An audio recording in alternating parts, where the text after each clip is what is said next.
শিকারি ছিল, সেই শিকারি মহিলা শিকারি। তো একদিন করলো কি, সে ফাঁস পাতলো, মানে জাল পাতলো।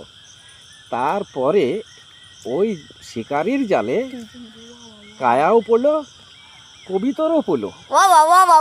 একদিন সেই শিকারের জালে পড়ে কাকও কান্না করছে এবং কবিতরও কান্না করছে। তখন কাক জিজ্ঞাসা করছে কবিতরকে যে, কেন রে ভাই, তুই কান্না করছিস কেন?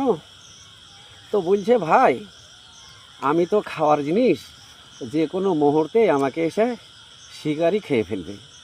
তো ভাই তুমি কায়া, তুমি কেন কান্না করছো? তো বলছে, কাকের মাংস তো অনেক লোকই খায় না, কিন্তু যে কোনো ফতোতে কাকের মাংস খেতেই পারে। এই কথা শোনার পরে এবারে কবিতর